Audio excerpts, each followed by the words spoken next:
All right, so let's go into today's podcast. And let's start with a recap of yesterday's question of the day. I asked you, does Jalen Hurts need the flashy numbers to be considered a good quarterback? Everybody keeps talking about numbers and how he's a game manager, like it's a negative thing, and where would they be without Saquon? So does he need the flashy numbers to be considered a good quarterback? 68% of you said no, he does not. I tend to agree. I mean, the dude, all he does is win. Shout out to Joe from Drescher, who gave a very good in-depth analysis of it and basically said, as long as they keep winning, it does not matter. If he puts up the numbers he has been, and wins a Super Bowl, he would be considered a good quarterback. If he puts up the numbers he has been and doesn't win the Super Bowl, he'll be considered to be average, which I agree with. And I think that you can say that about 95% of the quarterbacks in the league, that without a Super Bowl, they're just considered good. But he did mention lean on Barkley, and I agree. I was talking to a couple people on Twitter yesterday as well, and they were discussing this. Some of them were Giants fans. And the fact of the matter is, Saquon is having a historic season. So why would you not lean heavily on Saquon? And I don't think that's disparaging to Jalen whatsoever, because we've seen Jalen can do it. But if you have a back who's on pace to break the NFL single season rushing record, why would you not lean on that? So that's kind of where I am. But I did want to go a little bit more in depth with this, only because I think this is probably going to be more of an argument, or turn into more of an argument for Saquon being the MVP than anything. But I think everybody, Patrick Mahomes is having a down year. And so we're not even talking about him, but everybody kind of is talking about Josh Allen being the presumptive MVP because it's a quarterback-driven league and he's quote-unquote having the best season. But if you dive deeper into his numbers are not much different than Jalen Hurts, believe it or not. And I did this research on my own, not stealing this from anybody. Pro Football Reference looked at the stats and numbers and everything. So Josh Allen has 2,691 passing yards. Jalen Hurts, 2,494. Josh Allen, 20 touchdowns, 5 interceptions. Jalen Hurts, 14 touchdowns, 5 interceptions. Everybody talks about the turnovers. Josh Allen, 5 fumbles. Jalen Hurts, 7. So they're pretty even there when it comes to turnovers. Completion percentage. Josh Allen is completing 64.6% of his passes. Jalen Hurts, 68.4%. Rushing touchdowns. Josh Allen has 6. Jalen Hurts has 12. Josh Allen also has a receiving touchdown that he got the other day. So if you put that all together, Josh Allen has accounted for 27 touchdowns. Jalen Hurts, 26 touchdowns. Both teams are, I think Buffalo's 10-2 as well.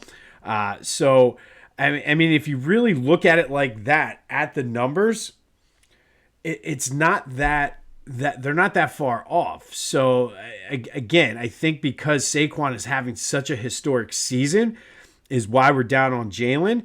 And then the other argument I get is, oh, well, it's a lot of checkdowns and this and over the middle short passes.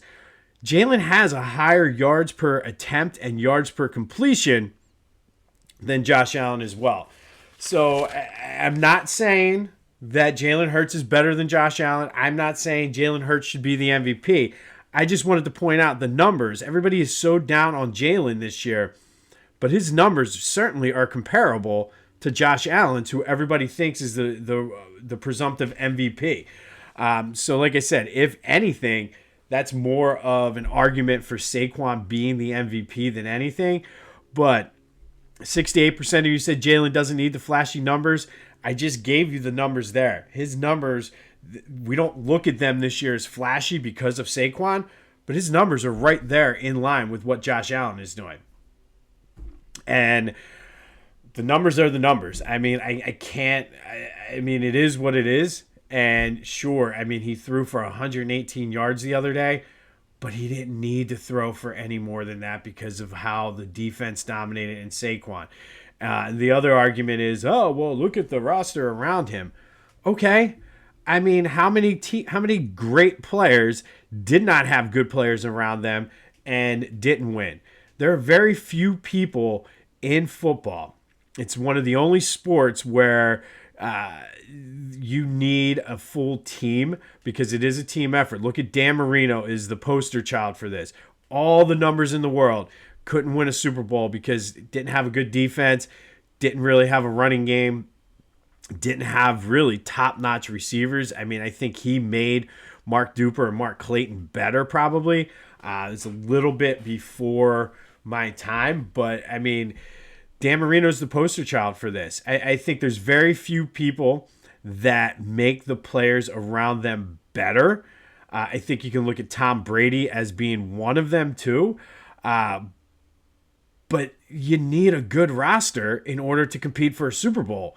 And I don't know why Jalen's getting knocked for Howie Roseman being a genius when it comes to contracts and getting guys to sign and manipulating the cap and everything else. Why should Jalen get punished for that?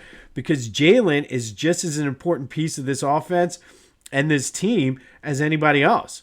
So I don't think if you had Kenny Pickett in there as your quarterback this year, the Eagles would be 10-2. I don't think if you had a lot of guys that are starting on other teams, you would have the team would be 10-2. So I think a lot of it is just we're still having PTSD from last year's collapse, maybe. We kind of had last season coming off the heels of the disappointing Super Bowl loss, so our judgment is clouded somewhat. But, I mean, I just gave you the numbers. Jalen Hurts is right there in line with Josh Allen. So I think all of the Jalen hate and being down on Jalen, I don't get it. And it's not as though they've had to rely on Jalen to win games this year. Sure, there's going to be a point in time where Saquon's going to get locked down for a little bit and Jalen's going to have to step up. But he's done that this year. He's made throws when he had to. Saquon is just having a ridiculously good season. Historic season. So why would we not rely on him is, I guess, my case. Can Jalen throw for 300 yards? Yes, we've seen him do that in the Super Bowl toe-to-toe with Patrick Mahomes. He did it last year against Josh Allen in a regular season game.